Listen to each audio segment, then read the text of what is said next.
Frank Morrison discovered 2 snow leopards nearly frozen to death, curled against an old shed. One of them was pregnant. The male had positioned himself protectively over his pregnant mate, both barely clinging to life.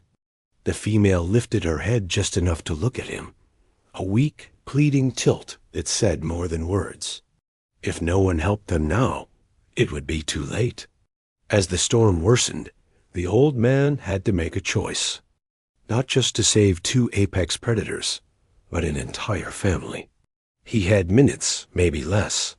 What happened next would test the line between caution and compassion and turn a quiet living room into a front row seat to the wild's most fragile miracle. Before we start, remember to like and subscribe so you don't miss another touching story like this one. And write in the comments where you're watching from. The February blizzard came without mercy that year, sweeping down from the Canadian border into northern Montana with winds that could knock a grown man sideways. Frank Morrison had seen plenty of storms in his 73 years, but this one had teeth. He stood at his kitchen window, watching the snow pile against the barn, and knew he'd have to check on the horses before it got worse. Just the horses, he muttered to himself, pulling on his insulated coveralls. His wife Margaret would have laughed at him. Talking to himself had become a habit in the 3 years since she'd passed. Quick check, then back to the fire. The wind hit him like a physical thing when he stepped outside, driving ice crystals into every exposed inch of skin. He pulled his scarf higher and trudged toward the barn, his flashlight beam barely cutting through the white chaos. The horses were fine, huddled together in their stalls, munching hay as if the world wasn't trying to blow itself apart outside. But as Frank turned to leave, he heard something that made him stop. It was barely audible over the storm, a sound that didn't belong to wind or creaking timber. He stood still, straining to hear it again. There, a weak, almost plaintive cry from somewhere near the old equipment shed. Frank knew every sound his property made in weather like this, and this wasn't one of them. He fought his way through the drifts, following the sound to a hollow formed where an old tractor attachment created a windbreak against the shed wall. His flashlight beam swept across the snow, then stopped. 2 snow leopards lay curled together in the meager shelter, their thick, spotted fur crystallized with ice, bodies trembling violently. The larger one, a male with a massive head and paws, had positioned himself to shield the smaller cat from the worst of the wind. Frank's breath caught. In all his years, he had never seen a creature like this, the ghost of the mountains, except on television documentaries about the Himalayas. These 2 were massive, alien to this landscape, and they didn't flee at his approach. They couldn't. The female lifted her head slightly, pale, icy green eyes meeting his with what looked impossibly like a plea for help. That's when Frank noticed her swollen belly, the telltale roundness that even the thick, ice-matted fur couldn't hide. "Oh, Lord," he breathed, "you're carrying babies." The male tried to raise himself defensively as Frank approached, but collapsed back into the snow, his strength spent. Frank knew he had minutes, maybe less, before the cold claimed them permanently. Without overthinking had never been his strong suit anyway. He shrugged off his heavy barn coat and knelt in the snow. "Easy now," he said in the same tone he'd used with spooked horses for decades. "I'm not gonna hurt you, but we need to get you somewhere warm." The female made a soft, chuffing sound, almost like surrender. Frank managed to slide her onto his coat, realizing she was dangerously thin despite her pregnancy. Her heavy frame was lighter than it should have been. The male resisted weakly as Frank tried to help him, but seemed to understand that this human meant no harm. Or maybe he was just too far gone to fight anymore. The journey back to the house felt endless. Frank had to drag them on the coat, acting as a sled, his muscles burning with the weight of the large cats, while the wind tried to knock him down with every step. By the time he kicked open his back door and stumbled into the mudroom, he was gasping and shaking nearly as badly as his cargo. He didn't stop to catch his breath. These cats needed warmth, but not too quickly. Frank remembered reading somewhere that warming hypothermic animals too fast could send them into shock. He managed to pull them into the living room and settled them gently on the braided rug near the wood stove, not too close, just where the heat would reach them gradually. His hands fumbled for the phone on the side table. Thank God he still had a landline. Margaret had insisted on keeping it for emergencies. He dialed the number for Montana Fish, Wildlife, and Parks that was magnetized to his refrigerator. "Wildlife emergency," he said when someone answered. "I've got 2 big cats. Snow leopards, I think. Nearly frozen. The female's pregnant. I brought them into my house."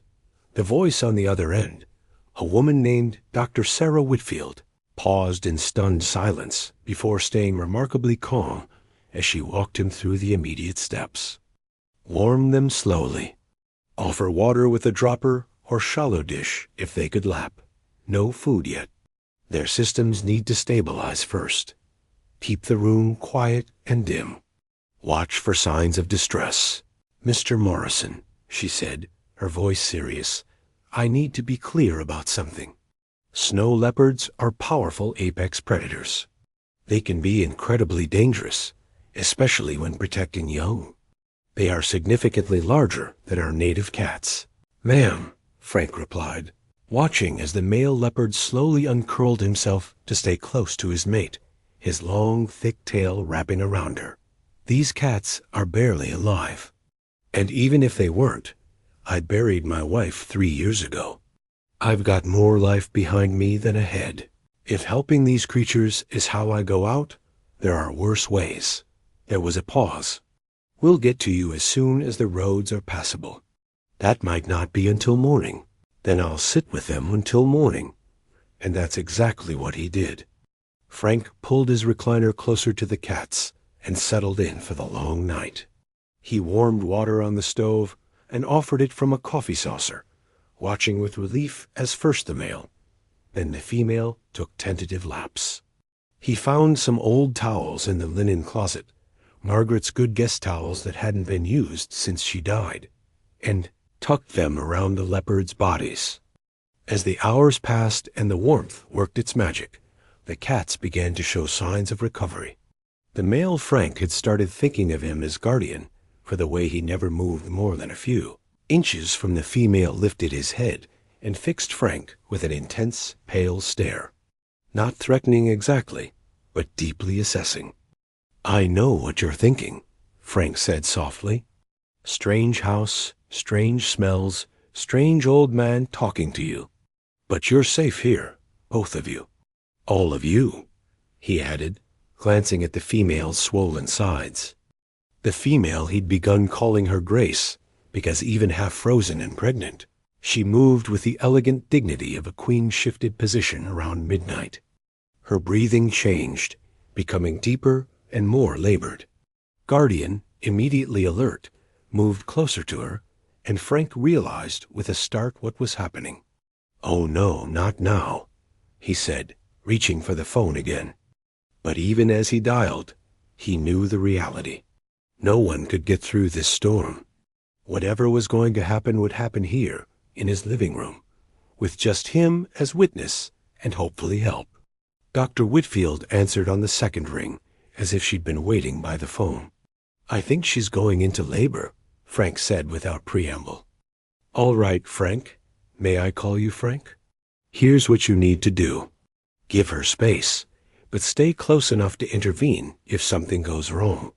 Snow leopard mothers are incredibly capable, but the stress and cold might have complicated things. Have clean towels ready. Keep the room warm, but not hot. And Frank, just be there. Sometimes that's all we can do. Sorry for the interruption. Before we go forward with the story, I respectfully ask you to like the video and subscribe to this channel. It is very important for us. Thank you very much." What followed was one of the most remarkable nights of Frank's life. Grace labored through the small hours of the morning, with Guardian standing sentinel and Frank keeping quiet watch from his chair. He found himself talking to them in low, soothing tones, telling them about the ranch, about Margaret, about the time they'd rescued a whole litter of barn kittens in a storm, not unlike this one. The first cub arrived just as the wind began to die down, a tiny creature with dark rosettes that Grace immediately began to clean with fierce dedication. Then came another and another. 5 in total, an unusually large litter for a snow leopard, each one perfect despite their traumatic beginning. Guardian sniffed each cub carefully, as if counting, then settled himself in a protective curve around his family, his massive paws gentle near the newborns. Frank watched it all with tears he didn't bother to wipe away, life asserting itself against all odds. He'd seen it in calving season, in the spring garden after brutal winters, in Margaret's eyes during her last days when she'd squeezed his hand and told him to keep living. And now here, on his living room floor, in the bodies of exotic creatures who trusted him in their darkest hour. Dawn came pale and exhausted, the storm finally spent. Frank had dozed in his chair, but woke to the sound of tiny mews. The cubs were nursing, their small bodies lined up against Grace's belly. Guardian's eyes were open, watching Frank with what looked like gratitude, though Frank knew better than to anthropomorphize too much. The knock on his door came around 7. Dr. Whitfield herself stood on his porch, along with 2 other wildlife officers, their truck somehow having made it through the snow-choked roads. Mr. Morrison? She was younger than her phone voice had suggested, with kind eyes behind wire-rimmed glasses. How are our patients? Frank led them to the living room, where she stopped short at the scene. Oh my! Snow leopards, she whispered, the shock plain on her face. And 5 cubs? They all look... She knelt slowly, professionally assessing from a safe distance. They all look perfect. Mr. Morrison, this is remarkable. The next hour was a careful ballet of professional wildlife handling. Dr. Whitfield and her team had brought special large carriers, heating pads, and medical equipment. They examined each cat with gentle efficiency, taking notes, checking vitals, looking for identification marks. Frank, Dr. Whitfield said finally, her expression troubled. These cats, obviously, they aren't from around here. Snow leopards are native to the mountain ranges of Central Asia. See this ear tattoo? These are captive bred. Someone released them illegally, probably thinking they were doing something noble, giving them freedom or getting rid of pets that grew too large. But captive-bred cats don't have the skills to survive in the wild, especially not in winter, and certainly not a species adapted to the Himalayas, dumped in Montana. Frank, you understand, finding them here is insane. These 2 would have died within hours if you hadn't found them. Frank felt a surge of anger. Who would do something so foolish? We see it more than you'd think. People get exotic pets, realize they can't handle a 100-pound predator, and instead of surrendering them properly, they dump them with some misguided idea about returning them to nature. These animals had no chance. They prepared the cats for transport with incredible care. Grace and the cubs went into one extra-large carrier lined with heated blankets. Guardian went into another, positioned so he could see and smell his family.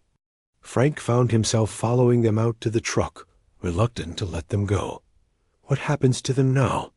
He asked. Quarantine first, to make sure they're healthy and the cubs are developing properly. Then we'll work on finding them placement in a proper facility, a zoo or accredited wildlife sanctuary that can give them the care they need. They can't be released into the wild. They don't belong on this continent. But they'll have good lives, Frank. Safe lives. Because of you. Frank nodded, his throat tight. Then he remembered something. Wait, he said, hurrying back to the house. He returned with an old quilt, one Margaret had made years ago with a pattern of mountains and stars. For their carrier. So they have something familiar, something that smells like safety. Dr. Whitfield took the quilt with the kind of reverence it deserved. We'll make sure it stays with them. Frank watched the truck disappear into the white landscape, then went back to his empty house. The living room felt too quiet, despite the crackling fire. The depression in the rug where Grace had delivered her cubs seemed to hold more weight than it should. He sat in his chair and looked at the empty space, remembering. Over the following weeks, Dr. Whitfield kept her promise to stay in touch. She called with updates. The cubs were thriving, all 5 of them strong and growing. Guardian had been neutered and was recovering well. Grace was a devoted mother. They'd found a permanent home for the family at a large cat sanctuary and education center in Billings, where they would live in a specially designed habitat resembling their native cliffs and help teach people about conservation and the dangers of the illegal exotic pet trade. She sent photos too, pictures he printed out at the library and stuck to his refrigerator with Margaret's old magnets. Grace nursing her babies. Guardian standing proud, his thick tail curled around his paws. The cubs, eyes newly opened, exploring their quarantine enclosure with the curiosity of all young things. Spring came eventually, as it always does in Montana, sudden and glorious. Frank found himself thinking about the leopards, often as he went about his ranch work. He'd given Dr. Whitfield his quilt for them, but she'd returned it after they were settled, saying Grace had used it to make a nest for the cubs, but didn't need it anymore. It smelled faintly of wild animals and hope. One day in May, an envelope arrived with the Wildlife Department's return address. Inside was an invitation to visit the snow leopards in their new home at the education center. They remember kindness, Dr. Whitfield had written in a note. Guardian still watches for you, I can tell, and Grace has taught her cubs to trust carefully chosen humans. You should see what you saved. Frank made the drive on a Tuesday when the center was less crowded. Dr. Whitfield met him at the entrance and walked him to the snow leopard habitat. A beautiful space with high rocks, simulated cliffs, and cool shaded areas surrounded by viewing windows where school children could learn about these magnificent ghosts of the mountains. Guardian saw him first. The big male leopard stopped mid-stride and stared, then made a sound Frank had never heard before, something between a chuff and a Preston-a-friendly greeting sound used by big cats. Grace appeared from the rocky den, followed by 5 half-grown cubs, all big paws, long tails, and teenage awkwardness. They recognize you, Dr. Whitfield said softly. I've never seen them react this way to anyone. Frank stood at the glass for a long time, watching the family he'd saved explore their home. One of the cubs, the boldest, came right up to the window and put its massive paws on the glass, staring at Frank with eyes like pale coins.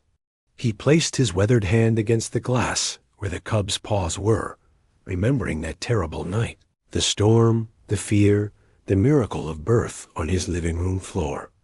Thank you, he whispered, though whether to the cats, to God, or to Margaret's memory for making him the kind of man who couldn't walk past suffering, he wasn't sure. On the drive home, Frank felt something he hadn't experienced since Margaret's death, a sense of purpose fulfilled. He'd been a rancher all his life, had raised cattle and horses, had been a steward of the land in all the traditional ways. But this was different. This was about being in exactly the right place at the exactly right moment, about being the kind of person who could see past the danger to the need, who could offer shelter in the storm. He thought about Guardian's protective devotion, Grace's fierce maternal love, the 5 small lives that existed because one old man had checked his horses on the worst night of the year. He thought about Dr. Whitfield and her team, about the education center, about all the children who would learn about global conservation by watching the snow leopard family thrive. That night, Frank sat in his recliner by the fire, the quilt that had once wrapped wild cats now draped over his lap. The house didn't feel so empty anymore. It felt like a place where miracles had happened, where life had won against death, where kindness had made all the difference. He picked up the phone and dialed his daughter in Denver, whom he hadn't called in months. Jennifer, it's Dad. I want to tell you about something amazing that happened here this winter. You're not going to believe it, but I've got pictures to prove it. It starts with a blizzard and 2 freezing snow leopards. As he told the story, Frank realized that saving Grace and Guardian and their 5 cubs hadn't just saved them. In some profound way, he was only beginning to understand they had saved him too. They had reminded him that life insists on continuing, that love takes many forms, that even in the wildest storms, Grace can arrive on 4 paws, carrying the future in its belly, trusting a stranger's kindness to make all the difference. The snow leopards thrived in their new home, became ambassadors for their species, and helped educate thousands of people about wildlife conservation. But for Frank Morrison, they would always be more than that. They would be the creatures who came to him in a blizzard, who trusted him with their most vulnerable moments, who reminded him that as long as there's breath in your body and love in your heart, you have something to offer the world. And sometimes, on cold winter nights, when the wind howled around his ranch house, Frank would look out at the swirling snow and remember. He'd remember Guardian's pale eyes, Grace's quiet dignity, 5 tiny mewing miracles, and the night when being in the right place at the right time with an open heart had been enough to change everything. Did you enjoy this story? If you were in Frank's position that winter day, would you have opened your door to those freezing cubs, knowing it might put you at risk? Yes or no?